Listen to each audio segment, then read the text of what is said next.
The book hit the porch with a thud loud enough to make Helena Vance flinch, though she kept her eyes fixed on the page before her, determined not to give the satisfaction of a reaction to the three women who had thrown it.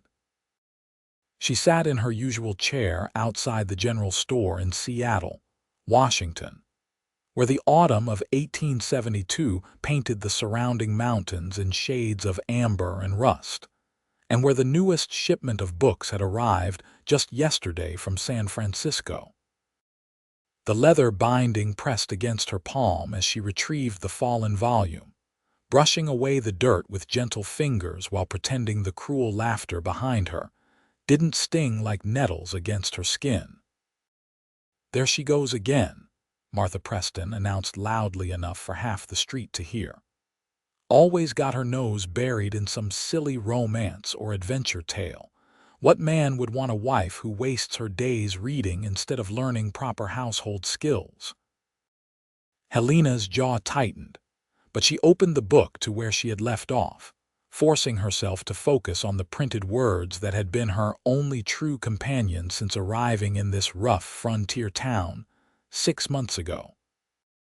Her aunt had sent her west after her parents succumbed to fever back in Boston, promising that Seattle held opportunities for a young woman of 22, though those opportunities seemed to consist mainly of marriage proposals from men who looked at her like a prize mare and criticism from women who found her peculiar habits offensive to their sensibilities. "She'll be an old maid within the year," another voice chimed in. "No man wants a woman who thinks she's smarter than him." The words should have been easier to ignore by now. Helena had heard variations of the same sentiment every day since her arrival. She read too much. She spoke too freely about the things she learned. She asked too many questions. She didn't giggle and simper when men talked about things they assumed she couldn't understand. In Boston, her parents had encouraged her love of literature and learning, had praised her quick mind and curious nature. Here on the edge of civilization, those same qualities marked her as strange and unsuitable. She turned the page with deliberate slowness, though the words blurred before her eyes. The book was a collection of poetry by Walt Whitman, controversial and bold, exactly the kind of thing that made the respectable ladies of Seattle whisper about her questionable character. Let them whisper. The books asked nothing of her except attention and an open mind. They judged her by no standard except her willingness to engage with their contents.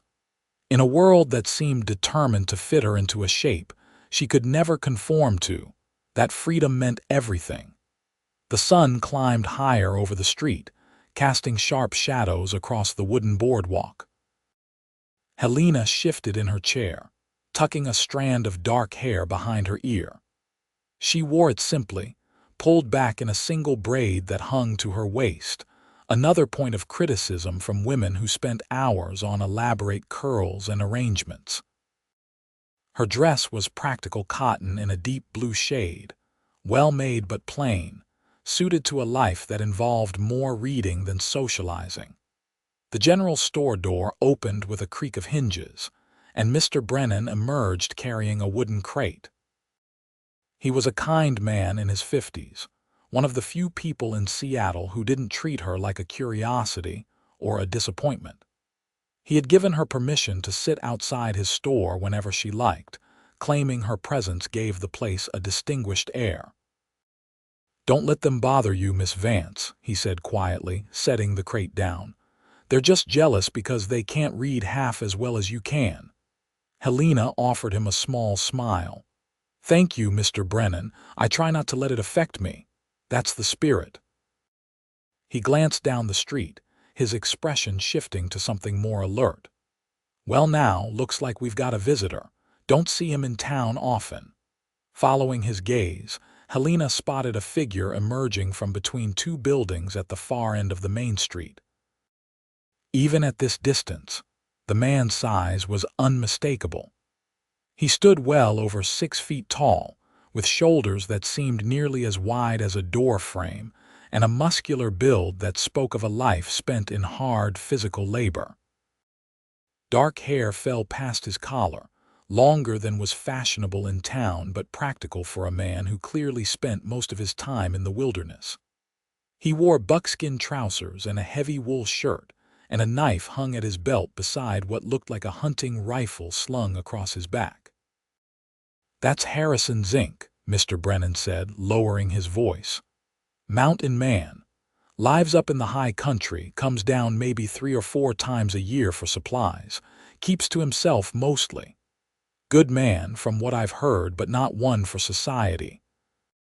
Helena watched as Harrison Zinc made his way down the street with long, purposeful strides. Other people moved aside to let him pass, some nodding respectfully, others staring with open curiosity. He had a weather-beaten quality to his face, all hard angles and tanned skin, with eyes that seemed to take in everything around him with careful assessment. There was something compelling about the way he moved, a confidence born not from arrogance but from absolute competence in his environment.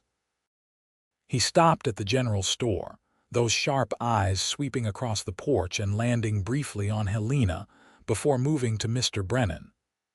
Up close, she could see the full extent of his imposing presence. His arms were roped with muscle, visible even through his shirt, and his hands looked strong enough to snap wood with minimal effort. A dark beard covered his jaw, neatly trimmed despite his wild appearance, and small lines crinkled at the corners of his eyes as though he squinted often against bright sunlight. "Mr. Zinc," Brennan greeted him warmly. "Good to see you. What brings you down from the mountain? Need supplies?" His voice was deep and rough, like gravel rolling in a stream. "Winter's coming early this year. Want to stock up before the first snow hits. Smart thinking. Come on in, I'll get you fixed up." As the 2 men disappeared into the store, Helena found herself staring at the empty doorway. There was something about Harrison Zinc that intrigued her, though she couldn't quite identify what. Perhaps it was the contrast he presented to the men in town who postured and preened. He seemed entirely comfortable with who he was, requiring no approval or validation from anyone. That kind of self-possession was rare, especially in a place where everyone seemed constantly concerned with what their neighbors thought. She returned to her book, though concentration proved difficult. The voices inside the store drifted out through the open door as Harrison listed his needs and Mr. Brennan tallied the costs. Flour, salt, coffee, ammunition, various tools and basic necessities. Nothing frivolous or unnecessary. A practical man living a practical life. When they emerged 20 minutes later, Harrison carried a large pack over one shoulder as though it weighed nothing at all. He paused at the edge of the porch, his gaze once again finding Helena. This time he studied her with more attention, taking in the book in her hands, the way she sat slightly apart from the flow of foot traffic, the careful neutrality of her expression. "You raid often?" The question surprised her coming from a mountain man, delivered without judgment or mockery. "Every day," she answered honestly, meeting his eyes. They were a striking shade of gray-green like moss on stone. "As often as I can." Something that might have been approval flickered across his face. Good skill to have. He nodded once to Mr. Brennan and then to her before turning to leave. Helena watched him disappear down the street, heading toward the outskirts of town where the buildings gave way to forest. An odd encounter, but not an unpleasant one. At least he hadn't laughed at her or made snide comments about wasted time and spinster futures. The afternoon wore on in its usual pattern. Helena read through several chapters, occasionally interrupted by customers entering or leaving the store. The group of critical women eventually dispersed to their various obligations, their departure making the atmosphere noticeably lighter.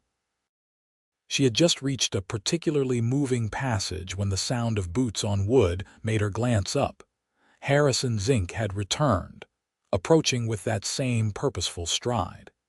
He stopped directly in front of her, blocking the sunlight and casting her in shadow.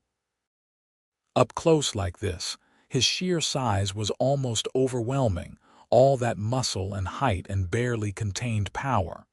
Yet there was nothing threatening in his demeanor, only a kind of serious consideration. "I've got a proposition for you," he said without preamble. "If you're interested." Helena closed her book, marking her place with one finger. "What kind of proposition? I never learned to read. Parents died when I was young, and I've been surviving in the mountains ever since. Always figured it didn't matter much since I don't need books to trap or hunt or build. But lately I've been thinking it might be useful. More than that, I've been curious." He shifted his weight slightly, the only sign that this conversation might be difficult for him. "I've heard you reading out here sometimes when I've come through town. You have a good voice for it, clear and steady. I'm wondering if you'd be willing to read to me. I'd pay you fair wages for your time." The offer was so unexpected that Helena could only stare at him for a long moment. Of all the things she might have imagined him saying, this hadn't even appeared on the list. "You want to hire me to read to you? That's right. I can't come down from the mountain every day, but I'm planning to stay in the area through winter this year. Got a cabin about 5 miles up the North Trail. If you'd be willing to come up in the evenings, I'd provide transport there and back on my horse. 1 hour of reading, 5 days a week. I'd pay you $2 a week." $2 was more than generous for such simple work. Helena's mind raced through the implications. Riding up a mountain every evening with a man she barely knew to his isolated cabin could be considered highly improper by every social standard she'd ever been taught.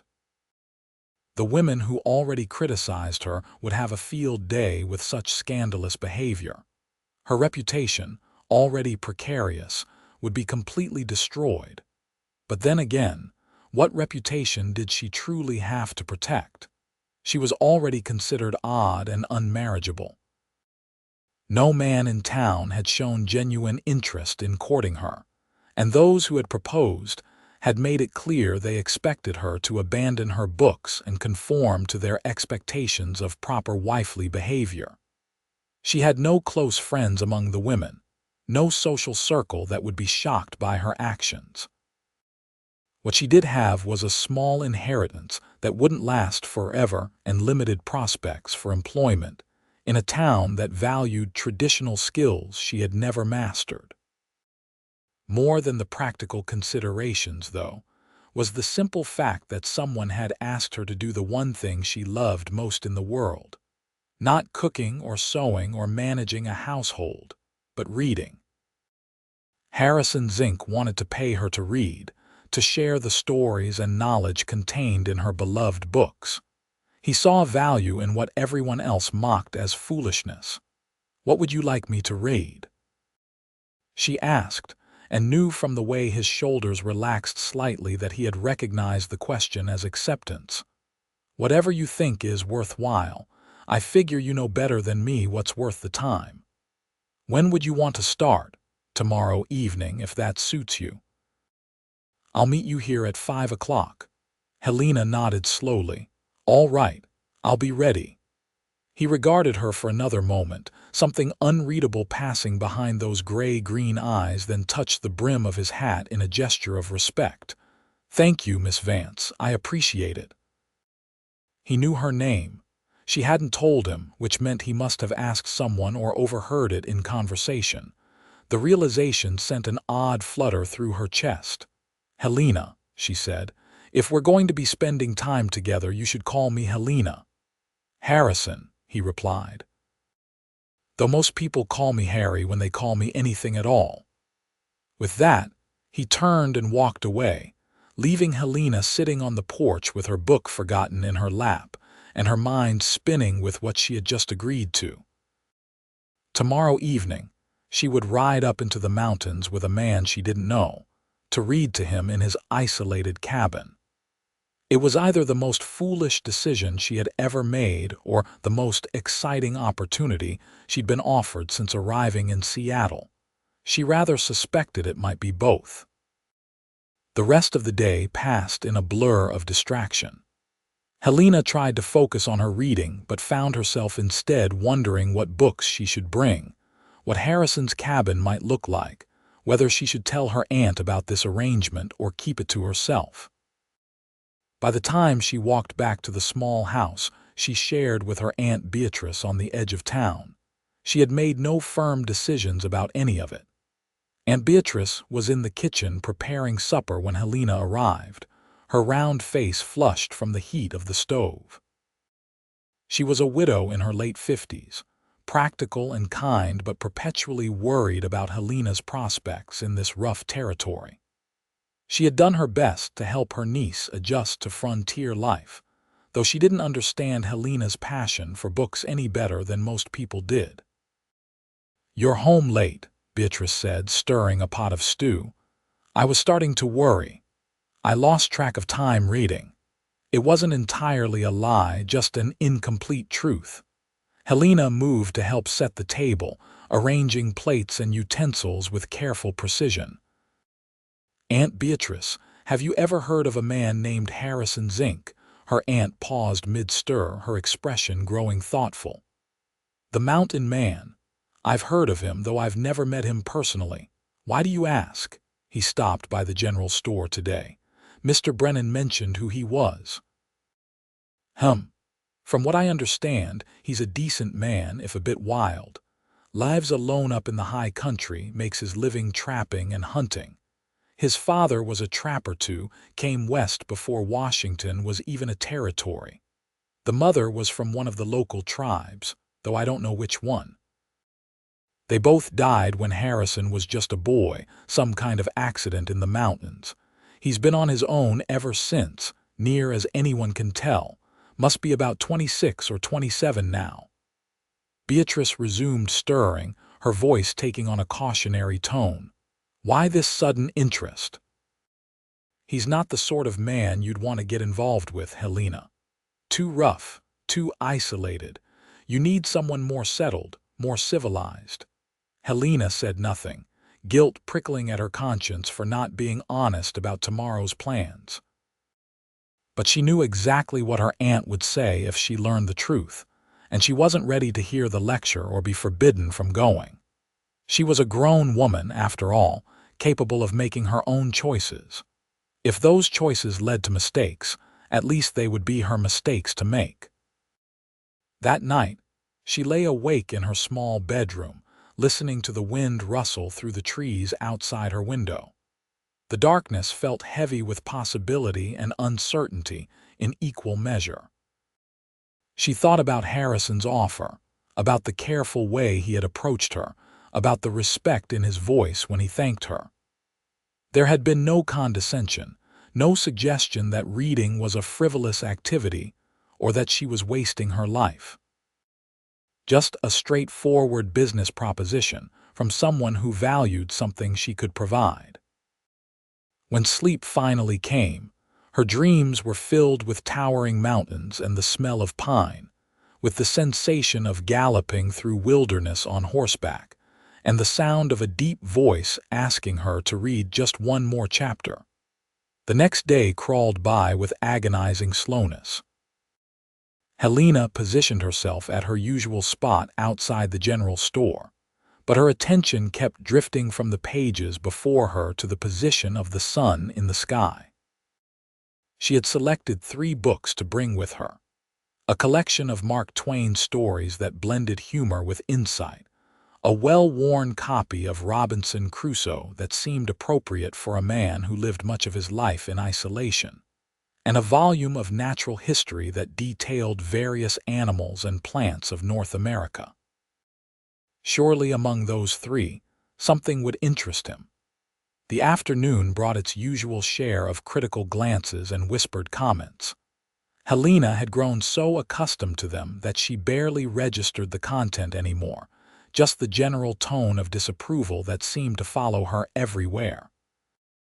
What would those same women say tomorrow when word inevitably spread that she had been seen riding off into the mountains with Harrison Zinc?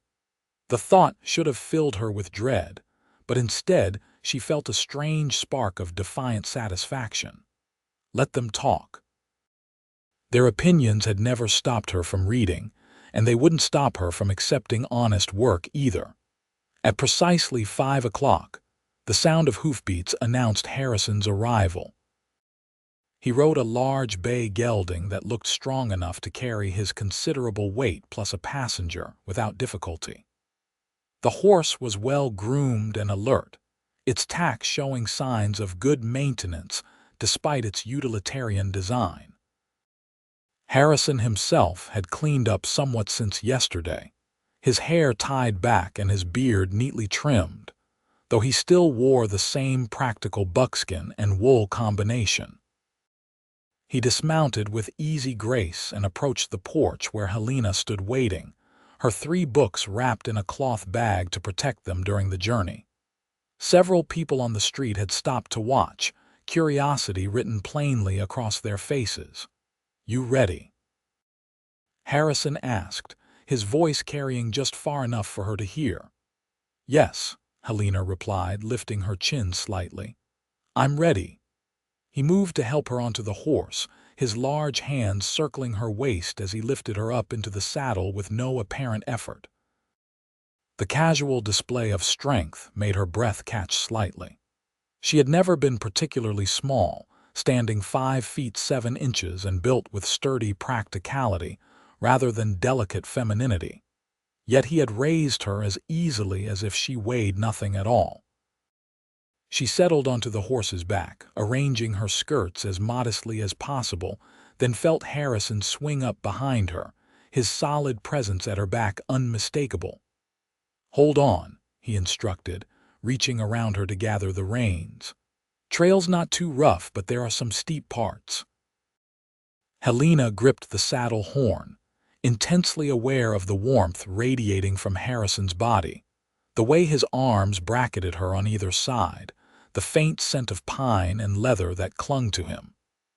The horse started forward at his command, moving from the street into the trees at the edge of town.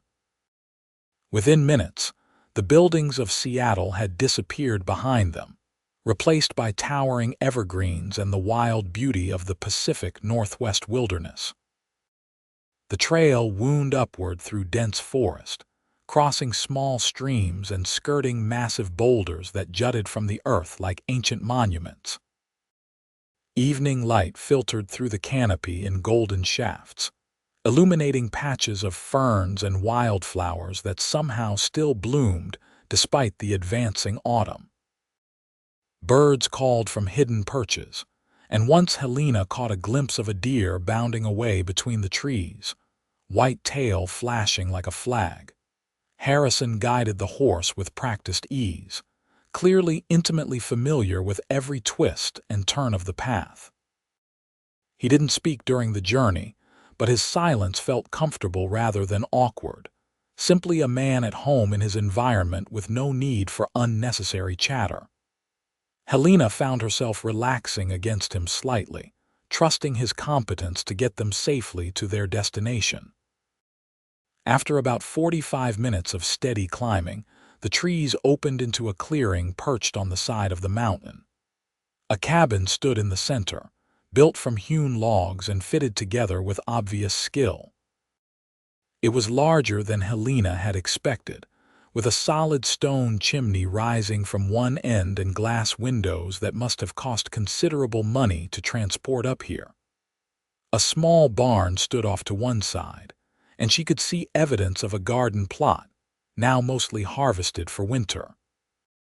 The entire homestead had a feeling of permanence and care, not the rough temporary shelter she might have imagined. Harrison dismounted and helped her down, his hands steady on her waist. "Welcome to my home," he said simply, gesturing toward the cabin. "Come on in. I'll put the horse away and be right with you." Helena approached the cabin with curiosity, The door was well made and hung straight in its frame, opening smoothly when she pushed it. Inside, the single large room was surprisingly neat and organized. A bed occupied one corner, neatly made with thick quilts. A table and two chairs sat near the stone fireplace, which already held a fire burning low. Shelves lined one wall, holding supplies, tools, and various items she couldn't immediately identify. Animal pelts hung from hooks, and traps of different sizes were stacked in another corner. Everything had its place, everything was clean and cared for. What struck her most, though, was the complete absence of any books or papers. No newspapers, no almanacs, no letters or documents of any kind. Harrison had meant it when he said he couldn't read. He lived in a world without written words, relying entirely on knowledge passed down orally or learned through direct experience. The realization made her heart ache slightly for all the stories and ideas he had missed. Harrison entered a few minutes later, wiping his hands on a cloth. He moved to the fireplace and added another log, then gestured to one of the chairs. "Make yourself comfortable. Can I get you some coffee? I keep a pot warm most evenings." "Yes, thank you." Helena settled into the chair, setting her bag of books on the table. The coffee he poured was strong and hot, exactly right for the cooling evening air. She wrapped her hands around the tin cup and watched as he took the other chair, folding his large frame onto it with careful deliberation. "So," he said, meeting her eyes directly. "What did you bring?" She explained her choices, pulling each book from the bag and describing their contents. Harrison listened with complete attention, occasionally asking questions about specific subjects. When she finished, he nodded slowly. "The Mark Twain sounds good to start with. I've heard people mention his name before. Supposed to be funny. Very funny at times, but also insightful. He writes about America, about people and their quirks and contradictions. I think you'll enjoy it." "Then that's what we'll read."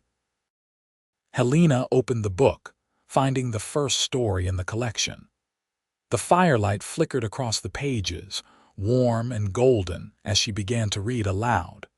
Her voice filled the cabin, bringing life to Twain's words, his humor and observations about human nature.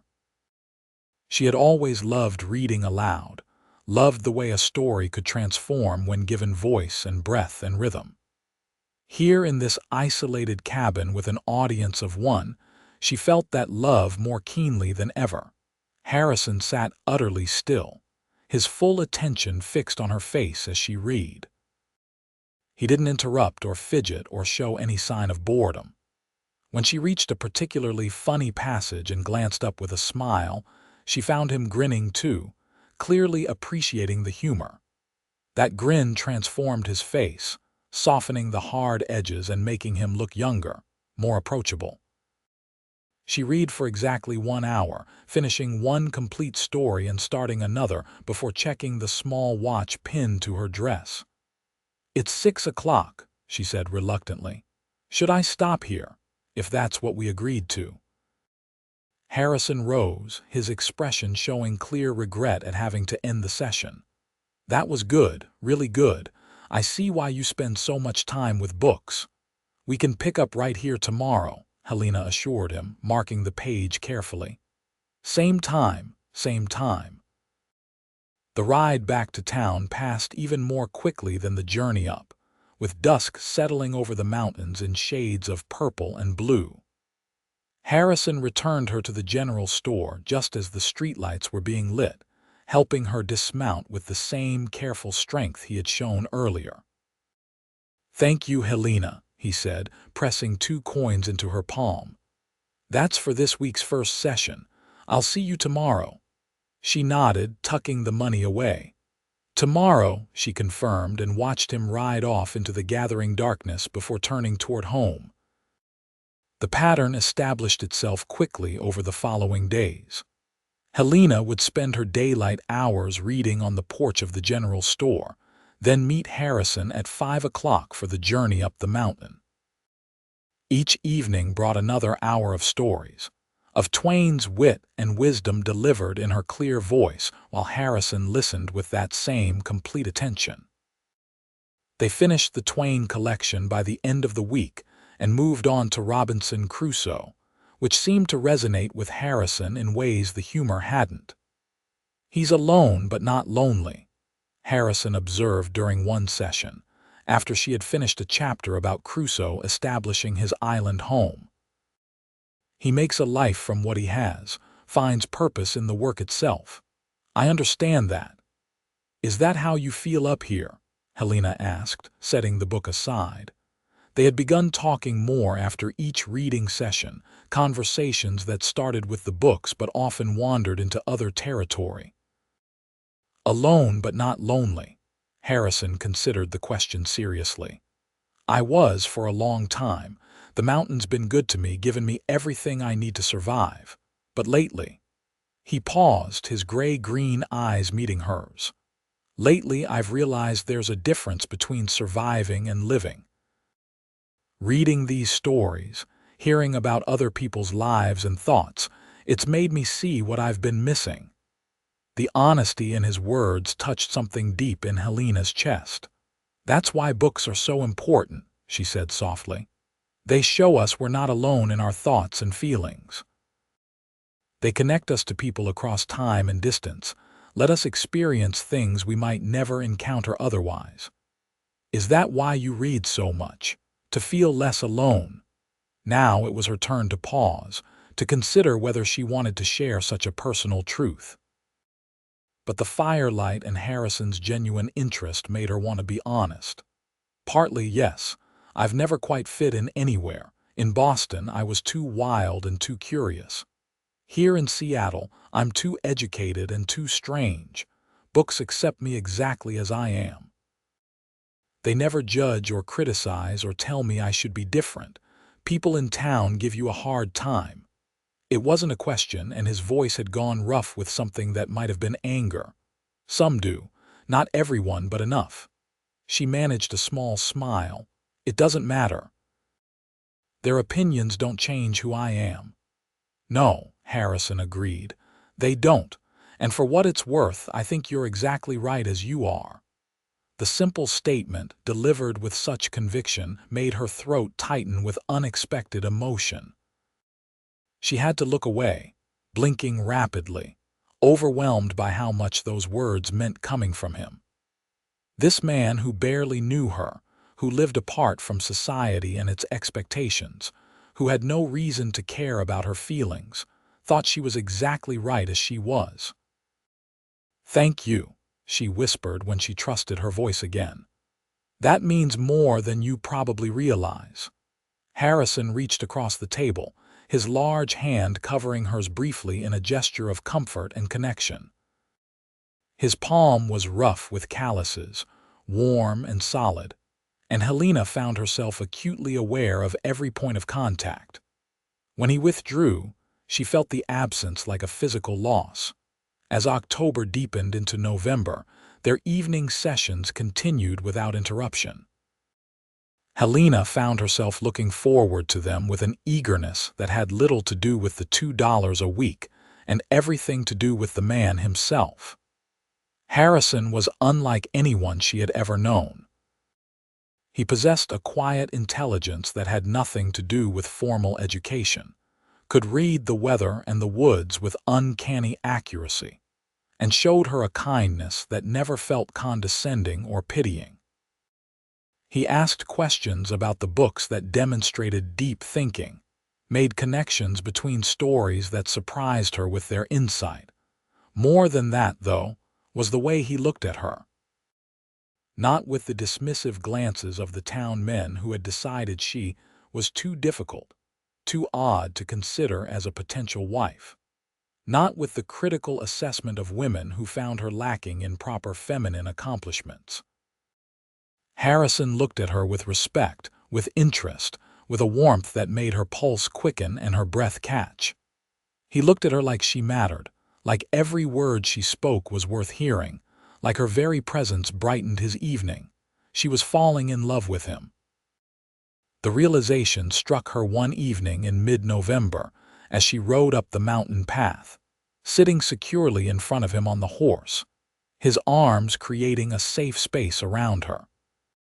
She was falling in love with a mountain man who lived miles from civilization, who probably had no interest in complicating his solitary life with a woman, especially one as impractical as herself. The knowledge should have frightened her, should have made her reconsider this entire arrangement. Instead, it filled her with a bittersweet aching that was somehow both painful and precious. That same evening, as she finished reading a particularly moving passage from Robinson Crusoe about longing and hope, she looked up to find Harrison staring at her with an expression she couldn't quite decipher. The firelight played across his features, highlighting the strong bones of his face, the breadth of his shoulders, the way his long hair fell forward as he leaned slightly toward her. "Helena," he said, his voice rougher than usual. "Can I ask you something personal?" Her heart began to pound. "Of course.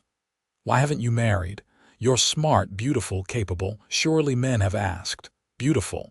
He thought she was beautiful. The word echoed in her mind even as she tried to focus on forming a coherent answer. "Some have asked, yes, but they didn't want me, not really. They wanted the idea of a wife, someone to keep house and raise children and not challenge them or make them think too hard. When they learned who I actually was, what I cared about, they either tried to change me or lost interest." She met his eyes steadily. "I decided I'd rather be alone than pretend to be someone I'm not." Harrison nodded slowly, something fierce and approving flickering in his gaze. "Good. You shouldn't have to change. Any man worth having would see that. And you?" The question escaped before she could stop it. "Why haven't you married? Surely there are women who would be happy to share your life up here." "Never met anyone who wanted this." He gestured around the cabin, encompassing the isolation and simplicity of his existence. "Town women want town lives. They want neighbors and social events and regular visits to church. They couldn't be happy this far from civilization, and I've never been able to imagine living any other way." "Never," Helena pressed, emboldened by the intimate turn of the conversation. His eyes found hers again, holding her gaze with an intensity that made her skin tingle. "Not until recently." The words hung in the air between them, heavy with implication. Helena's breath shortened as she tried to interpret his meaning. Was he saying what she thought he was saying? That she had changed his thinking about solitude and isolation? That he might imagine sharing his life with someone now? Before she could find the courage to ask directly, Harrison pushed back from the table, moving to the fireplace with restless energy. "It's getting late. I should take you back." The moment shattered like thin ice. Helena gathered the books with hands that trembled slightly, frustrated by her own cowardice. She should have pressed, should have asked for clarification, should have been brave enough to admit her own feelings. Instead, she simply followed him outside into the cold November night, where their breath formed clouds in the air and stars blazed overhead with brilliant clarity. The ride down the mountain was silent, but the quality of Harrison's silence felt different somehow. Tense, charged. His arms around her seemed to tighten slightly, drawing her back against his chest in a way that felt protective and possessive at once. Helena allowed herself to lean into him, to savor the warmth and strength of his body, to memorize the feeling in case this strange interlude came to an end. When they reached town, Harrison helped her dismount but didn't immediately release her waist. They stood close in the darkness, his face shadowed but his eyes catching enough light to gleam. "Helena," he began, then stopped, seeming to struggle with whatever he wanted to say. Finally, he simply shook his head. "Sleep well. I'll see you tomorrow." "Tomorrow," she echoed, watching him ride away with a confusion of hope and uncertainty churning in her chest. The next evening, Helena arrived at the meeting point to find Harrison already waiting, pacing beside his horse with barely contained energy. He looked different somehow, nervous in a way she had never seen him before. When he spotted her approaching, he crossed the distance between them in 3 long strides. "Before we go up tonight, I need to say something," he announced without preamble. "I'm not good with words, not like the people in your books, but I need you to hear this." Helena's heart began to race. "All right. These past weeks, having you come up to the cabin, hearing you raid, talking with you, it's been the best thing that's happened to me in longer than I can remember. You've brought something into my life I didn't even know I was missing. Not just the books, though those have been valuable. Your presence, your voice, your thoughts on things.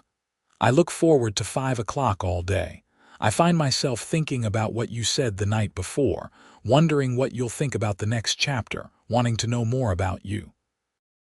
He paused, running a hand through his hair in a gesture of frustration. "What I'm trying to say, and doing a poor job of it, is that I've developed feelings for you. Strong feelings. The kind that make me imagine you staying up at the cabin, not just for an hour but permanently. The kind that make me want to build additions onto the house and plant a bigger garden and create a life together. I know I have no right to feel this way, and I know my life up here isn't what most women want, but I had to tell you. I couldn't keep pretending this was just a business arrangement, not when every time I look at you I'm thinking about things that go far beyond reading." Helena stared at him, her mind reeling. He had feelings for her, strong feelings. He wanted her to stay, wanted to build a life together. The confession was everything she had hoped for and feared to dream about, delivered with a raw honesty that stripped away any possibility of misunderstanding. "Harrison," she said, and was pleased that her voice came out steady despite the wild pounding of her heart. "I'm glad you told me because I've been feeling the same way. I've been falling in love with you these past weeks, though I was afraid to say anything. Afraid you'd think I was silly or that I'd misread the situation. But the truth is, I've never felt this way about anyone before. When I'm with you, I feel seen and valued for exactly who I am. And when I think about the future, the picture in my mind includes you and that cabin and this mountain." The expression that crossed Harrison's face was pure joy, unguarded and brilliant. He closed the remaining distance between them, his hands coming up to cup her face with a gentleness that contradicted their size and strength. "Say that again," he demanded. "The part about falling in love." "I'm in love with you," Helena repeated, smiling up at him through tears she hadn't realized were falling. "Completely in love with you." "Thank God," he breathed, and then his mouth was on hers, kissing her with a passion and tenderness that made her knees weak. She gripped his shoulders, feeling the solid muscle beneath her palms, kissing him back with all the emotion that had been building inside her for weeks. His beard was soft against her skin, his lips warm and demanding, and when he finally pulled back they were both breathing hard. "Come up to the cabin," Harrison said urgently. "We need to talk about this properly, about what it means, about how we're going to make this work." Helena laughed, dizzy with happiness. "Yes, let's go." The ride up the mountain felt different now, charged with new significance. Helena sat pressed against Harrison's chest, his arms wrapped firmly around her, and felt like she was exactly where she belonged. When they reached the cabin, he helped her down and then simply held her for a long moment, his face buried in her hair. "I want to do this right," he said. "Court you properly, give you time to be sure this is what you want. My life isn't easy, Helena. Winters are hard up here and the isolation can be difficult. You'd be giving up the convenience of town, the company of other women, access to books beyond what you can bring with you." "I don't care about any of that," Helena assured him. "The women in town have never been friends to me. The convenience is meaningless if I'm miserable. And as for books, We can order them by mail, can't we? There are lending libraries that will send packages. Besides, I'd rather have fewer books and you than all the libraries in Boston and a life that makes me unhappy. Harrison pulled back to look at her seriously. You're sure? Once winter really sets in, we can't easily change our minds. Snow will make the trail down nearly impassable for months. I'm sure. She touched his face, feeling the scratch of his beard against her palm. I've never been more certain of anything. He kissed her again, softer this time, savoring rather than desperate. When they finally made it inside the cabin, they sat close together at the table, Harrison's large hand engulfing hers, and talked about practical matters with the seriousness they deserved. They agreed that Helena would continue coming up for her evening sessions while they made plans. Harrison would need to build an addition onto the cabin to create more space, would need to increase his stores of supplies to feed 2 people through the winter. Helena would need to settle her affairs in town, speak to her aunt, and prepare for a very different kind of life than she had imagined when she first came west. We should marry before winter really hits, Harrison said. That way everything's proper, and you can move up here without causing problems for yourself in town. Not that I care what people think, but I don't want them saying things that hurt you. When? Helena asked, her heart soaring at the casual way he spoke of marriage as though it was a given conclusion rather than a question. 3 weeks. That gives me time to finish the addition and you time to get ready. We can have the ceremony in town at the church, make it official and public so there's no gossip. 3 weeks, Helena agreed, already imagining it. They never did get around to reading that night. Instead, they talked for hours about everything and nothing, learning each other in new ways now that the barrier of uncertainty had been removed. Harrison told her about his childhood, about losing his parents in a rockslide when he was 12 and learning to survive alone in the wilderness.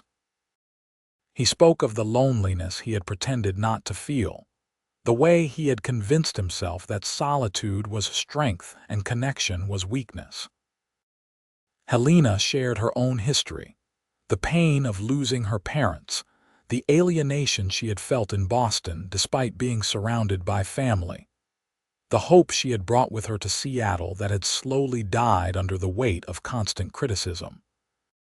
They talked about books and hunting, about philosophy and animal behavior, about dreams and fears and the strange paths that had led them both to this mountain cabin. When Harrison finally took her back to town that night, it was well past midnight.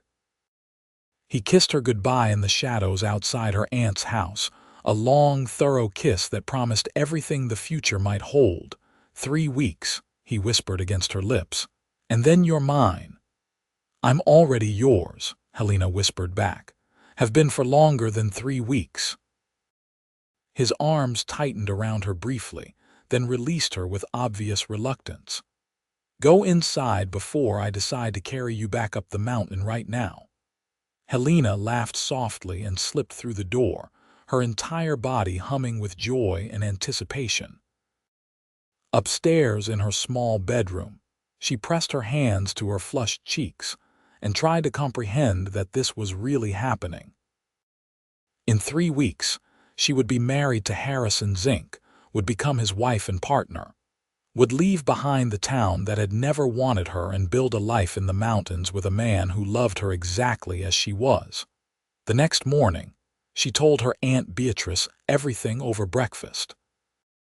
Her aunt's reaction was predictable shock, followed by concern, followed by reluctant acceptance when she saw the determination in Helena's eyes. Are you absolutely certain about this? Beatrice asked for the 5th time. Marriage to a mountain man, Helena.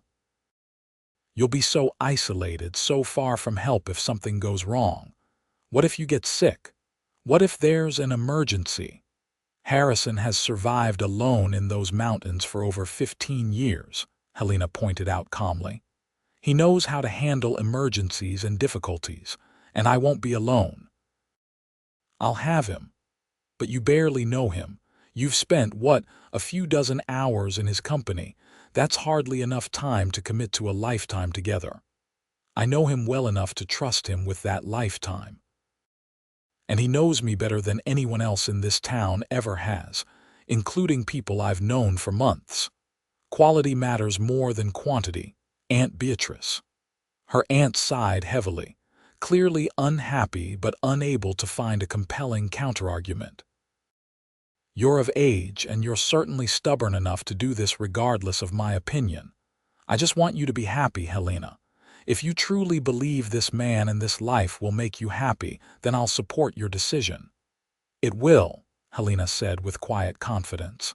I know it will. The news spread through Seattle with predictable speed. The strange reading woman was marrying the wild mountain man, everyone said. Two odd people who deserved each other. Some of the women clucked their tongues and predicted disaster. Some of the men laughed and made crude jokes about what Harrison must have done to convince a proper Boston girl to live in the wilderness. A few people, including Mr. Brennan, offered genuine congratulations and best wishes.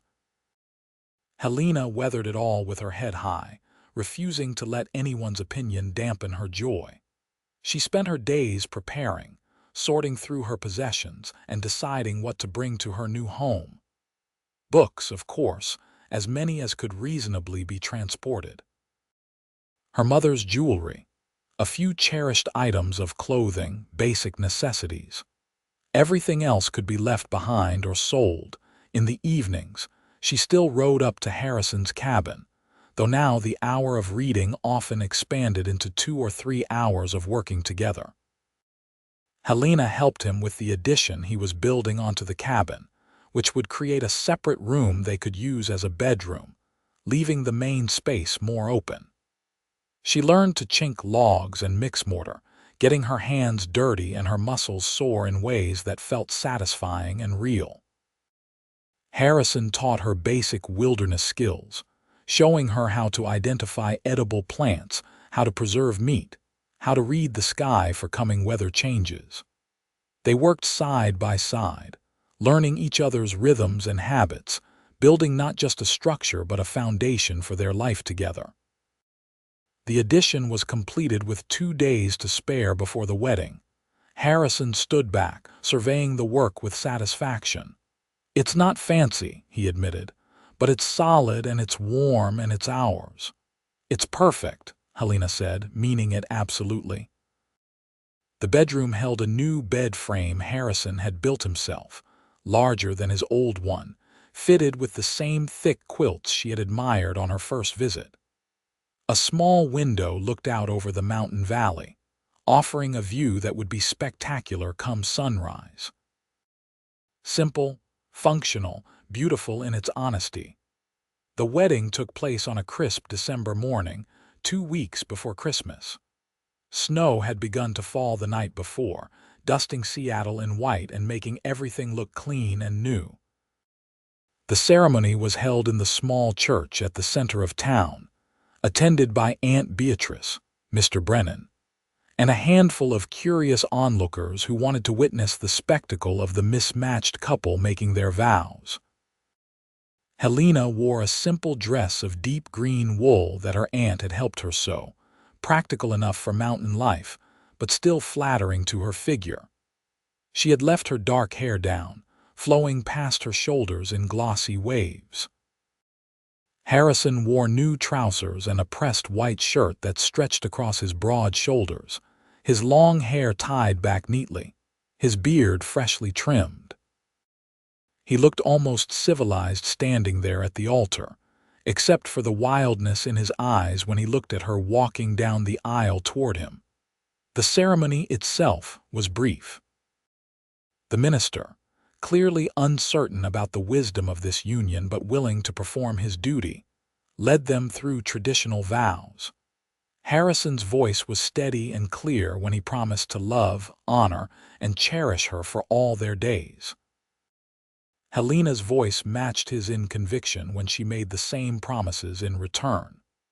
When the minister pronounced them husband and wife, Harrison kissed her thoroughly enough to make several people in attendance gasp, one hand tangling in her loose hair, the other pulling her tight against him. "Hello, wife," he murmured against her lips, and Helena laughed with pure joy. "Hello, husband." The small gathering afterward at Aunt Beatrice's house was awkward but mercifully brief.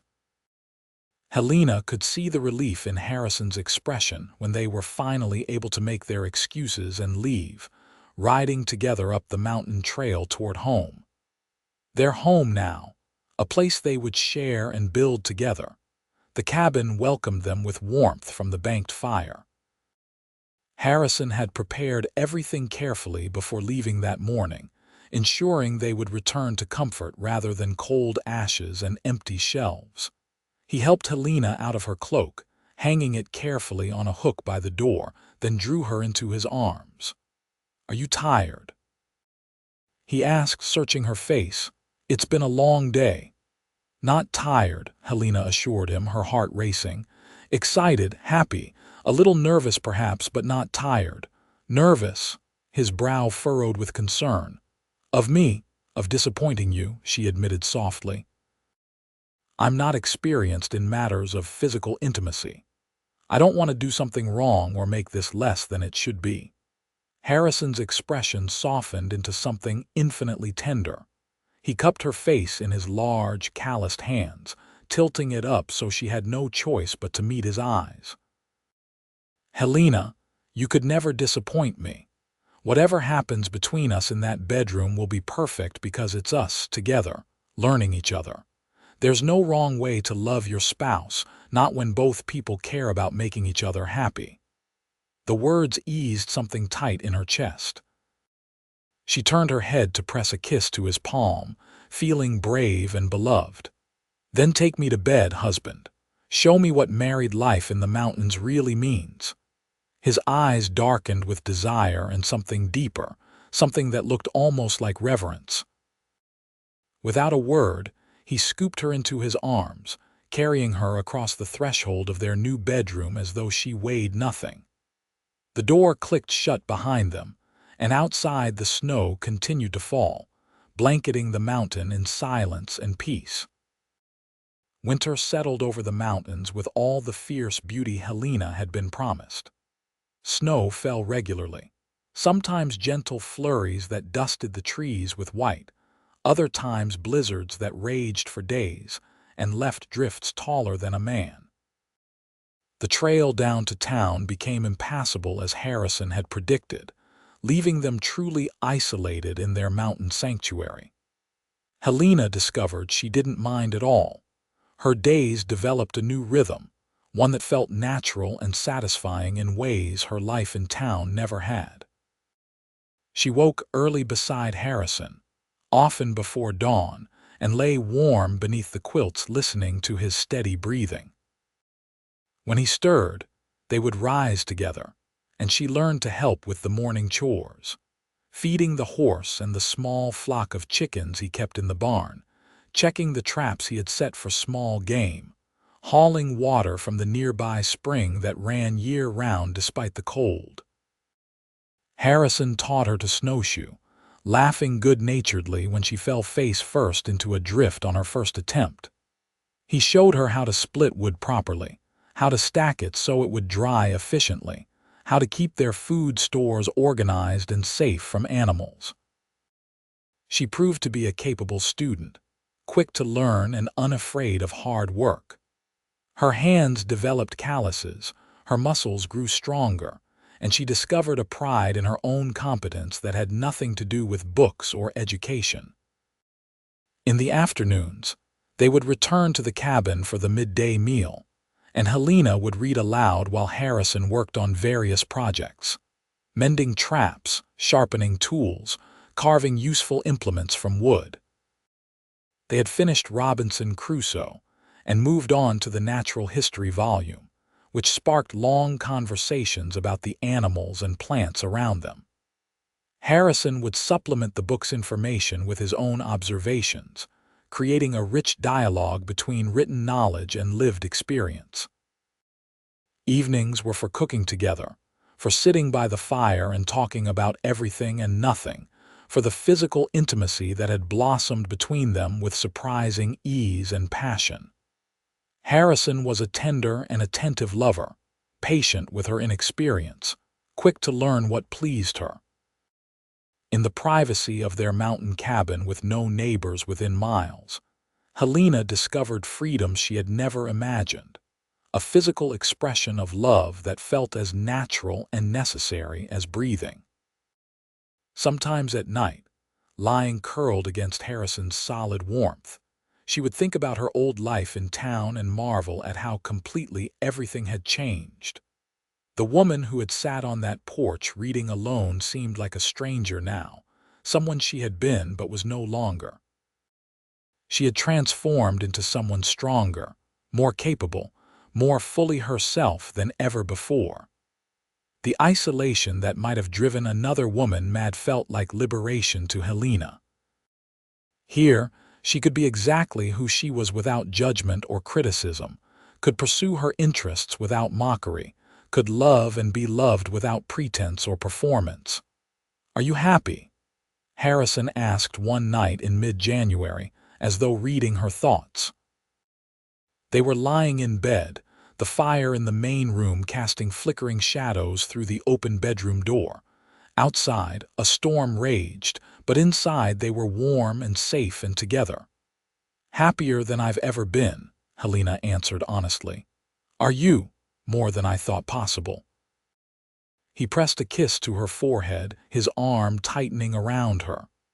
"Thank you for taking a chance on this life on me. I know it's not what you might have imagined for yourself back in Boston." "No," Helena agreed. "It's better. Everything about this is better. I spent so many years feeling like I didn't fit anywhere, like something was fundamentally wrong with me because I didn't want what other women seemed to want. But here with you, I realized there was never anything wrong with me. I just hadn't found the right place, the right person.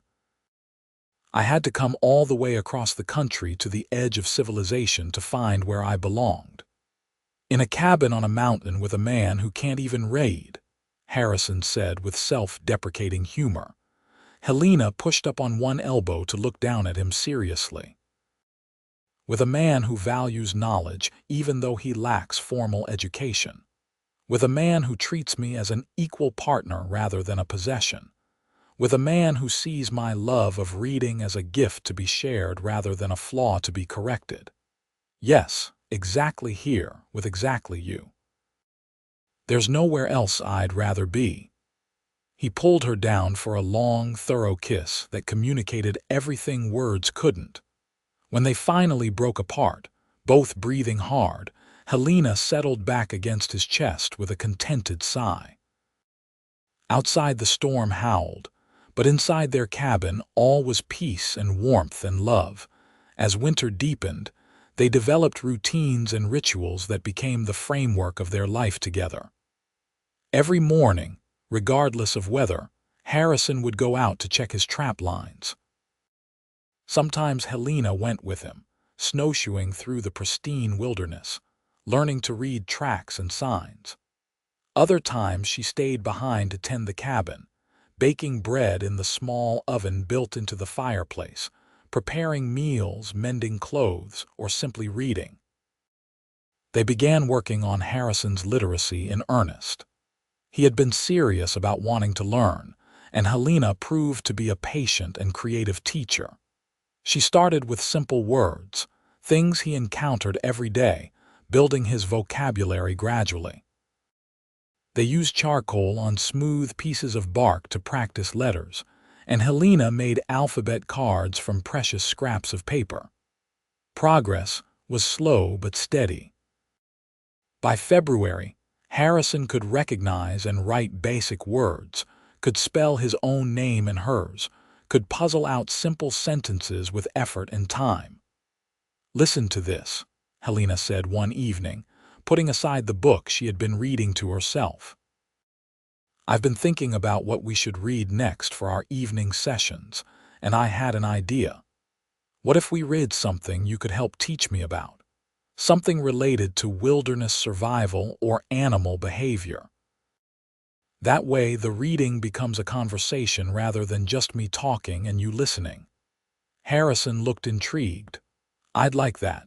Do you have something in mind? Not specifically, but we could order books from a catalog. Next time we make it down to town, we can look through what's available and choose together. Next time we make it to town, Harrison repeated thoughtfully, which probably won't be until March at earliest. The snows won't let up before then. I don't mind waiting, Helena assured him. We have plenty to keep us occupied here. Indeed, they did. February brought a stretch of clear, bitterly cold weather that allowed them to venture farther from the cabin. Harrison took Helena to some of his favorite places on the mountain. A frozen waterfall that glittered like crystal in the sunlight, a meadow where elk sometimes gathered to dig through the snow for grass, a rock outcropping that offered views stretching for miles in every direction.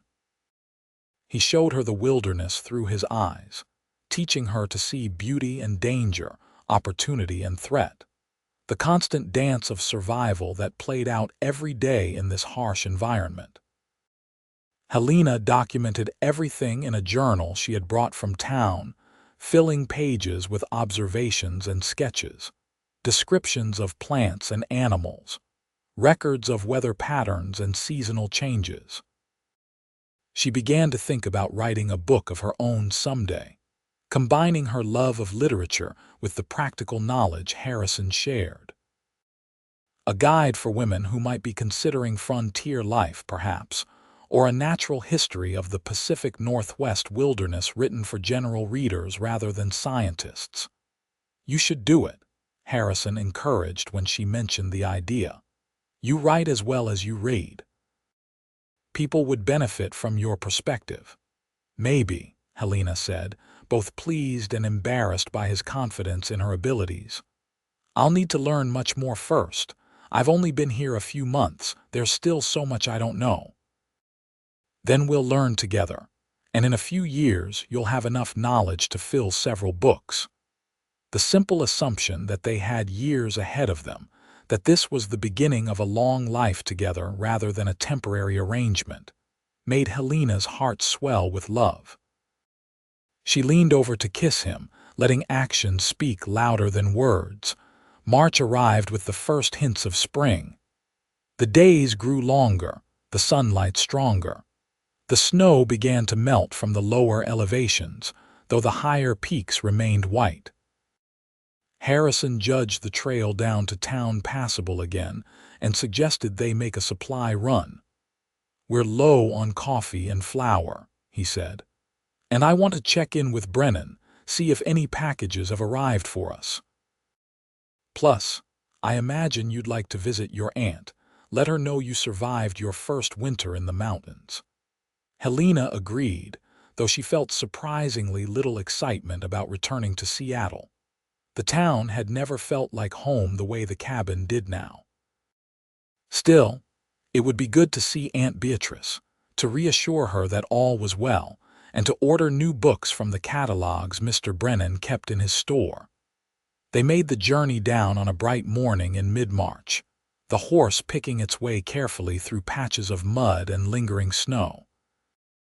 Seattle looked exactly the same as Helena remembered, though it felt foreign somehow, too crowded and noisy after months in the quiet mountains. People stared as they rode through, clearly curious about the couple who had vanished into the wilderness all winter.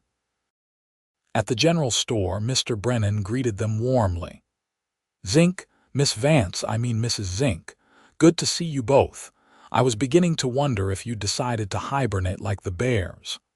Just waiting for the trail to clear, Harrison replied, shaking the older man's hand. How's business been? Steady enough. I've got a package for you, actually. Came in about 2 weeks ago.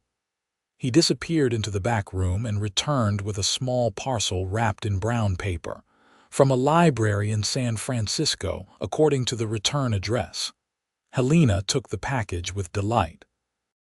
She had written to the lending library before the wedding, establishing an account and requesting their catalog. This must be their response. Inside, she found not only a catalog but also 3 books they had sent as samples, along with a letter welcoming her as a customer and assuring her they could supply reading material throughout the year. While Helena browsed the general store catalog for other supplies, Harrison conducted his business with Mr. Brennan, selling a bundle of premium furs he had brought down and placing orders for various necessities. The 2 men talked easily, and Helena noticed how different Harrison seemed here compared to the mountain. Not diminished exactly, but constrained, like a wolf forced into too small a cage. He clearly tolerated town rather than enjoyed it. They visited Aunt Beatrice next, finding her in good health and surprisingly cheerful. She hugged Helena tightly, clearly relieved to see her niece looking well and happy. "I confess, I worried all winter," Beatrice admitted over tea. "I imagined all sorts of disasters. But I can see I was wrong to fret. You look wonderful, Helena, truly wonderful, healthier and happier than I've ever seen you." "I am happy," Helena confirmed. "Happier than I knew it was possible to be. The mountain agrees with me, and Harrison is everything I could want in a husband." Harrison, sitting somewhat awkwardly in the small parlor, looked pleased and embarrassed by the praise. "She's the one who made that cabin into a real home," he said gruffly. "I was just surviving up there before. Now I'm living." They stayed in town only one night, sleeping in Helena's old room at her aunt's house. It felt strange being back in a regular bed in a regular house, with the sounds of neighbors through the walls and the constant noise of town life outside the window. Helena lay awake for a long time, missing the absolute silence of the mountain nights, the sound of wind in the pines, the warmth of Harrison beside her. She was more than ready to leave the next morning, and Harrison seemed equally eager to return to their mountain sanctuary. They collected their supplies, said their goodbyes, and rode back up the trail with a sense of homecoming that had nothing to do with buildings and everything to do with the place they had chosen to build their life. Spring unfolded across the mountains in waves of green and gold. Snow melted except at the highest elevations, revealing carpets of wildflowers that transformed the meadows into riots of color. Animals emerged from winter dormancy, and the forest filled with birdsong. Helena planted a garden beside the cabin, working the soil that Harrison had prepared, planting seeds they had ordered from catalogs. She had never gardened before, but she learned quickly, finding satisfaction in the direct connection between her labor and the food they would eat come summer. In May, Helena missed her monthly bleeding for the second time and realized with a mixture of joy and trepidation that she was almost certainly pregnant. She waited until she was certain before telling Harrison, wanting to be sure before raising hopes that might be premature. When she finally shared the news one evening after supper, his reaction was everything she could have wanted. "A baby," he breathed, his large hands coming to rest gently on her still flat stomach. "Our baby. Helena, are you happy about this?" "Very happy," she assured him. "A little scared, maybe, since I don't know much about childbirth or caring for infants, but mostly just happy." "We'll figure it out together," Harrison promised, pulling her into his arms. "Same as we've figured out everything else, and we'll make sure you have help when the time comes. I'll get a midwife up here from town well before your due date. Make sure everything's ready." True to his word, Harrison began preparations immediately. He built a cradle from smooth wood, sanding it carefully so no splinters could harm delicate baby skin. He made plans to stock extra supplies, to ensure Helena had everything she might need. When they made their next trip to town in early summer, he spoke with the local midwife, a capable woman named Mrs. Chen, who agreed to come up to the cabin when Helena's time drew near. The pregnancy progressed smoothly through the summer months. Helena's body changed gradually, her belly swelling with their child, her breasts growing heavy and tender. She tired more easily than before but remained active, continuing to help with daily tasks while being careful not to overexert herself. Harrison became almost comically protective, constantly checking on her, insisting she rest, doing more than his share of the work. "I'm pregnant, not made of glass," Helena protested one afternoon when he refused to let her carry a bucket of water. "Women have been having babies since the beginning of time. I'm not going to break." "I know," Harrison admitted, setting the bucket down and pulling her close. "But you're precious to me, and so is the child you're carrying. Let me take care of you both. It makes me feel useful." How could she argue with that? She let him fuss, recognizing it as an expression of love rather than a lack of confidence in her abilities. And truthfully, as her pregnancy advanced, she appreciated his help more and more. The growing weight she carried made simple tasks more difficult, and the summer heat left her exhausted by midday. They continued their evening reading sessions, though now Helena often asked Harrison to read to her instead. His skills had improved dramatically over the months of practice. He still struggled with longer or more complex words, but he could manage simple texts with growing confidence. She loved listening to his deep voice stumble through passages, loved watching his face as he focused on the words, loved seeing his pride when he completed a paragraph without having to ask for help. In August, they went down to town one final time before the baby's arrival. Helena was 7 months along by then, her belly round and prominent beneath her loose dresses. The trip was harder than previous ones, the horse's gait jarring her uncomfortably. But Harrison held her secure and took the trail slowly, minimizing the jostling as much as possible.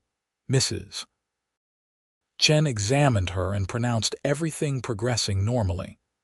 "The baby should come in October," she predicted. "Send word when you start having regular pains and I'll come up. Try to give me at least a day's notice if possible." "We will," Harrison promised. "Thank you for being willing to make the journey." They returned to the cabin loaded with supplies and a sense of anticipation that colored everything they did. The cradle was ready, linens had been prepared, tiny clothes had been sewn by both Helena and her aunt, who had proven surprisingly adept at knitting. All that remained was waiting for their child to decide it was time to enter the world. Helena's labor began on a crisp October morning, just as the aspens were turning gold on the mountainside. The pain started gradually, easy to dismiss at first as just the general discomfort of late pregnancy. By midday, they had become regular and stronger, unmistakable in their meaning. Harrison immediately rode for town to fetch Mrs. Chen, leaving Helena alone at the cabin with strict instructions to rest and stay calm. The solitude during those hours was strange but not frightening. Helena walked around the cabin when the pains allowed, breathing through contractions, marveling at the power of her own body to bring new life into the world. She thought about her mother, who had gone through this twice, and wished desperately that she could be here for this moment. But she wasn't alone, not really. She had Harrison, who loved her fiercely, and soon she would have their child. Harrison and Mrs. Chen arrived as evening fell, the midwife immediately taking charge with calm competence. She examined Helena, asked questions about the timing and intensity of contractions, and pronounced everything progressing well if slowly. "First babies take their time," she said matter-of-factly. "Could be several more hours yet. Mr. Zinc, you'll need to keep the fire going and water hot." Mrs. Zinc, let's get you comfortable." The night that followed was the longest of Helena's life, measured in waves of pain that built and crested and receded, only to build again. Mrs. Chen coached her through each contraction, teaching her how to breathe, when to push, when to rest. Harrison stayed close, his face drawn with worry but his hands steady when he held hers, letting her grip hard enough to leave marks when the pain peaked. "You're doing so well," he murmured during a brief respite. "So strong. I'm in awe of you." Helena managed a tired smile. "Tell me that again when this is over." "I'll tell you every day for the rest of our lives." As dawn approached, the pains changed, becoming more focused, more purposeful. Mrs. Chen nodded with satisfaction. "It's time. When the next pain comes, you need to push as hard as you can." Helena bore down with all her remaining strength, feeling her body do what it was designed to do, feeling her child move and shift and finally emerge into Mrs. Chen's waiting hands. The midwife worked quickly, clearing the baby's mouth and nose, and then the most beautiful sound in the world filled the cabin. A thin, indignant wail. "It's a boy," Mrs. Chen announced, wrapping the baby in a clean cloth and placing him on Helena's chest. "A healthy, strong boy." Helena looked down at the tiny red face, the miniature fists waving, the dark hair plastered to his small skull, and felt love crash over her with the force of an avalanche. This was her son, hers and Harrison's, a new life they had created together. Tears streamed down her face as she held him, counting his perfect fingers and toes, marveling at the weight of him, the reality of him. Harrison leaned over them both, his own eyes wet. "He's perfect," he said hoarsely. "You're perfect. God, Helena, you're incredible. What should we name him?" Helena asked, unable to look away from their son. They had discussed names throughout the pregnancy but had never settled on anything definite. Now, holding their child in the light of a new day, Harrison said, Henry Wallace Zinc. My father's name was Wallace. I'd like our son to carry it." "Henry Wallace Zinc," Helena repeated softly, testing how it sounded. The baby blinked up at her with unfocused eyes as though listening. "Hello, Henry. Welcome to your home, Mrs. Chen stayed for 3 days, ensuring both Helena and the baby were healthy and teaching Helena the basics of infant care. How to nurse, how to change wrappings, how to recognize when something might be wrong. She also helped Harrison understand how to support his wife during this recovery period. What signs to watch for, what was normal and what required concern. When the midwife finally departed, loaded with generous payment and promises to check in when they next came to town, Helena and Harrison settled into their new reality as parents. It was exhausting and overwhelming and more rewarding than anything Helena had ever experienced. Little Henry had a vigorous appetite and strong lungs, making his needs known loudly and frequently. But when he was content, nursing at Helena's breast or sleeping in his cradle or being held against Harrison's broad chest, the peace on his tiny face made every difficult moment worthwhile. Helena watched her husband with their son and fell in love all over again. Harrison's large, capable hands handled the baby with incredible gentleness, and his deep voice would soften when he spoke to Henry, telling him stories about the mountain and the animals, making promises about all the things they would do together when he was older. He changed dirty wrappings without complaint, walked the floor for hours when Henry was fussy, and took over many of Helena's usual tasks so she could focus on feeding and recovering. "You're a natural father," Helena told him one evening, watching him rock Henry to sleep. "I don't think I could do this without you." "You could," Harrison said confidently, "but you don't have to. We're partners in this, same as everything else." Winter came again, their second in the mountains, and this time they faced it as a family of 3. The rhythm of their days changed to accommodate Henry's needs, but the essential pattern remained: work and rest, reading and conversation, love and partnership. Helena read aloud less frequently now, with her hands often occupied by the baby. But Harrison's improving literacy meant he could read to her instead, stumbling through passages from their books while she nursed Henry or simply rested. The baby grew and thrived, becoming more alert and interactive as the months passed. By spring, he could smile and laugh, delighting in the faces of his parents.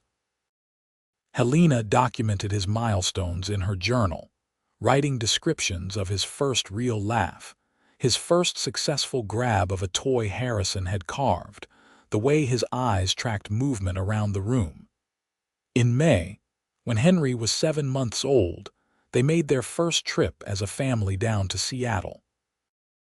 Aunt Beatrice wept with joy at meeting her great-nephew, and even some of the women who had criticized Helena so harshly had to admit that the baby was healthy and well cared for, that Helena seemed content in her unconventional life. "I still don't understand how you can stand the isolation," Martha Preston said, unable to completely abandon her judgmental tone. "Don't you miss civilization, company, culture?" Helena looked at her with genuine pity. "I have everything I need on that mountain. A husband who loves and respects me, a beautiful son, meaningful work, books to feed my mind. I don't miss any of the things you value because I've found things I value more." The woman had no response to that, and Helena felt a quiet satisfaction in having the last word for once. The years that followed established a pattern of fullness and purpose that Helena had never dared to dream about during her lonely days reading on porches in towns where she didn't belong. Henry grew into a sturdy, curious toddler who followed Harrison everywhere on legs that grew steadier by the day. He learned to walk in the meadow outside their cabin, laughing as he toddled through wildflowers. He spoke his first word at 10 months, a clear mama that made Helena cry with joy. When Henry was 2, Helena discovered she was pregnant again. This time the news felt different, less anxious and more simply joyful. They knew what to expect now, knew they could handle the challenges of bringing a new life into their mountain home. Mrs. Chen made the journey up again in late autumn, just in time to help deliver a daughter they named Hannah Marie Zinc, after Helena's mother Marie. Hannah was different from Henry from the start, quieter and more observant where her brother had been vocal and energetic. She had Helena's dark hair and Harrison's gray-green eyes, and from the moment she was born, she seemed to study the world around her with intense focus. Henry was fascinated by his baby sister, wanting to help with everything, insisting on holding her carefully under close supervision. The cabin felt full now in the best possible way. Harrison built another addition, creating a second bedroom for the children.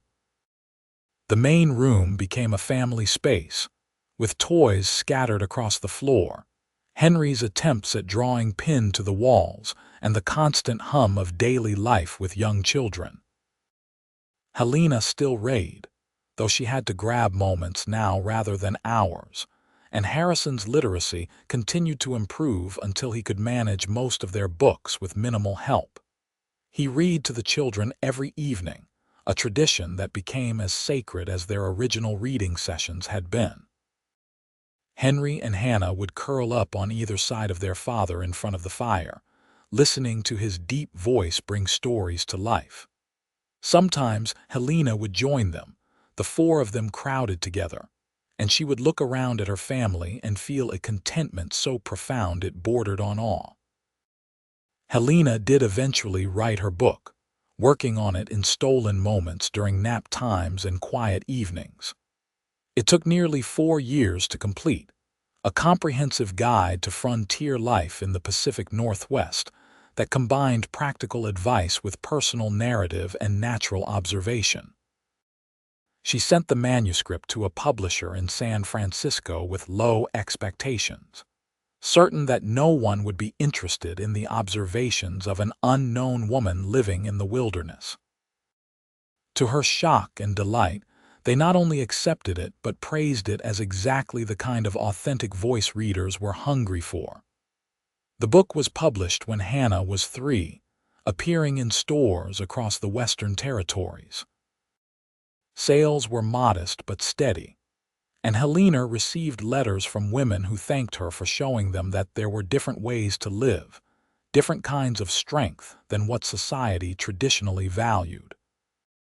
"You're a published author," Harrison said with pride, holding the first printed copy she received in the mail.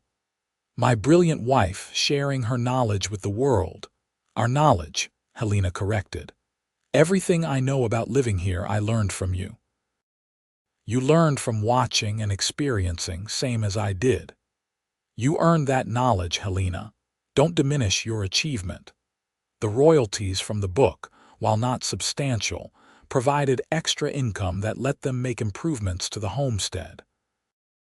They built a proper workshop for Harrison's various projects, expanded the garden, and invested in better tools and equipment.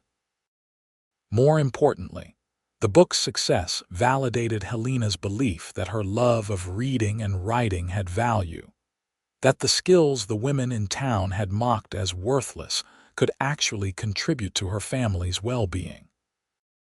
Henry was 5 and Hannah 3 when Helena became pregnant for the 3rd time. This pregnancy was harder than the previous 2, leaving her more exhausted and uncomfortable. Harrison worried constantly, insisting she rest far more than she wanted, taking over even more of the household and childcare responsibilities. Helena chafed at the restrictions but had to admit that this time her body needed the extra care. The baby, another boy they named Hugh Thomas Zinc, arrived in early spring during a late snowstorm. The birth was difficult, long and complicated by problems that had Mrs. Chen worried enough to speak frankly with Harrison about the risks of future pregnancies. "Mrs. Zinc's body has been through a lot," the midwife said quietly while Helena recovered in the bedroom with the new baby. 3 children in 6 years is demanding even for the strongest woman. I strongly recommend you consider this your last. Another pregnancy could be dangerous for her." Harrison's face went pale. "I understand. Thank you for being honest." When Helena was strong enough, he had the same conversation with her, expressing his concern and his hope that their family was now complete. Helena, exhausted and still recovering, agreed readily. 3 children felt right, felt like enough. She had never imagined even one child during her lonely years before meeting Harrison, and now she had been blessed with 3 healthy, wonderful children. That was more than enough. Hugh proved to be a happy, easy baby who smiled at everyone and rarely fussed. Henry and Hannah both doted on their baby brother, eager to help with his care. The cabin rang with children's laughter and occasional tears, with the chaos and joy that came with a young family. Helena's days were full to bursting with cooking and cleaning, teaching and playing, mediating disputes and kissing scraped knees. Yet somehow, she also found time to continue reading, to keep learning, to maintain the intellectual life that had always been so important to her. Harrison made sure of it, insisting that she take time for herself even when she protested there was too much to do. He would take all 3 children out exploring or set them to tasks in the workshop, giving Helena hours of peace to immerse herself in books or work on ideas for a second book that was beginning to take shape in her mind. The children grew, each developing their own distinct personalities. Henry took after his father, happiest outdoors with his hands busy building or exploring. He learned to track animals, to identify plants, to read weather signs with impressive accuracy. Hannah inherited her mother's love of books, but also showed an artistic talent that surprised them all, creating detailed drawings of everything around her with whatever materials she could find. Hugh was still too young to show clear preferences, but he possessed a sunny disposition that won everyone's affection. On Henry's 8th birthday, Helena looked around the cabin at her family gathered to celebrate and felt the same profound gratitude she had experienced so many times over the years. Harrison sat at the head of the table, now in his mid-30s but still as strong and capable as ever, if now with some silver threading through his dark hair. Henry blew out candles on a cake Helena had spent all morning preparing while his siblings cheered. Hannah had drawn a picture for her brother showing him climbing a tall mountain. Baby Hugh, now 2, clapped his chubby hands in delight at the excitement. This was her life. This was the reality she had created by being brave enough to accept an unusual proposition from a mountain man who had valued something everyone else mocked. She thought about that younger Helena, sitting alone on a porch in Seattle reading while women criticized and men ignored her, and wished she could tell that lonely woman that everything was going to be better than she could imagine. After the children were in bed that night, Helena and Harrison sat together in front of the fire as they had done countless times over the years. His arm was around her shoulders, her head resting on his chest, and they sat in comfortable silence for a long while before Harrison spoke. "Do you ever regret it?" he asked quietly. "This life, giving up the possibility of something more conventional?" Helena turned to look at him, seeing the vulnerability behind the question. Even after all these years, he sometimes still worried that she might wish for something different, something easier. "Never," she said firmly. "Not for a single moment. This life we've built together, this family, this home, it's everything I ever wanted even when I didn't know what to want. You saved me, Harrison, not just from loneliness or a difficult situation, but from a life that would never have truly fit me. You saw who I was and valued it instead of trying to change it. That gift is worth more than all the conventional comfort in the world." "You saved me too," Harrison replied, his voice rough with emotion. "I didn't even realize I was just surviving until you showed me what living could be. You brought light and learning and love into this cabin, into my life. Our children are growing up knowing books and stories and ideas because of you. They're growing up knowing they can be whoever they are because we've shown them that example." Helena kissed him, pouring years of love and gratitude into the gesture. When they finally broke apart, she rested her forehead against his. "We saved each other," she whispered. "That's what partners do." The fire crackled and popped, sending up sparks that danced toward the chimney. Outside, the eternal silence of the mountains wrapped around their cabin like a blessing. Inside, a family slept safe and warm, built on a foundation of mutual respect and deep love, all because a woman who read books met a man who wanted to learn from them. Years continued to pass in their mountain sanctuary, marked by the changing seasons and the growth of their children. Henry became an accomplished tracker and hunter under his father's tutelage, already showing signs of the same muscular build and quiet confidence. Hannah's artistic talents developed to the point where Harrison built her a small studio space in one of the additions, where she could work on increasingly sophisticated drawings and paintings. Hugh proved to be mechanically inclined, able to fix or improve almost anything he got his hands on, much to his father's delight. Helena published a second book when Hugh was 5, this one focusing on raising children in wilderness settings. It sold even better than the first, establishing her as a respected voice on frontier life.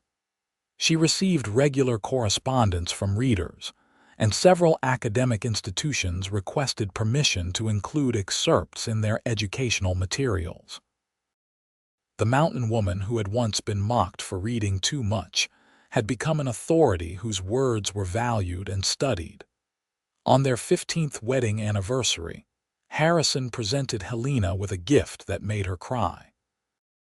He had spent months crafting a beautiful bookcase from local wood, each shelf perfectly fitted and smoothed, with intricate carvings along the edges depicting mountain scenes. Elk in meadows, eagles soaring, the cabin nestled among pines. It was a work of art and a testament to how far he had come from the solitary man who couldn't read. "For your books," he said simply. "You've given me so much over these years. Literacy, children, purpose, love. This is just a small way to honor what you value." Helena ran her hands over the smooth wood, touching the detailed carvings. "It's perfect. You're perfect. This whole life is perfect." They filled the bookcase together, arranging their extensive collection with care. Books on natural history, literature, philosophy, and practical skills. Children's stories that had been read so often the covers were worn soft. Helena's own published works. And tucked in among them, the 3 original books she had brought on that very first evening 15 years ago, their pages yellowed but their words eternal. As their children approached adolescence, Helena and Harrison faced new challenges and joys. They taught all 3 children to read and write, using a combination of Helena's books and Harrison's practical knowledge to provide an education that was unconventional but thorough. Henry, at 12, could identify virtually every plant and animal in the region. Hannah, at 10, was creating artwork sophisticated enough that, when samples were seen by a visiting art dealer, he offered to represent her work in Seattle galleries. Hugh, at 7, could disassemble and reassemble complex mechanisms with ease. The outside world intruded more as the years passed. Seattle grew into a proper city, and the surrounding wilderness shrank accordingly. More people ventured into the mountains, and occasionally hikers or hunters would stumble across their homestead. Helena and Harrison remained hospitable but private, helping when needed but maintaining the essential solitude that had drawn them both to this life. In the summer when Henry was 14, a crisis brought the true strength of their family into sharp relief. Harrison was injured while checking trap lines, a rockslide catching him and pinning his leg. He managed to free himself and limp home, but the injury was serious enough that infection became a real concern. Helena treated him with every skill she had learned over the years, using knowledge from her medical texts combined with traditional remedies Harrison had taught her. Henry took over his father's responsibilities without complaint, proving himself capable beyond his years. Hannah kept the younger children occupied and helped her mother with nursing duties. Hugh, only 9, fetched water and supplies tirelessly. For 2 weeks, Harrison's life hung in uncertain balance.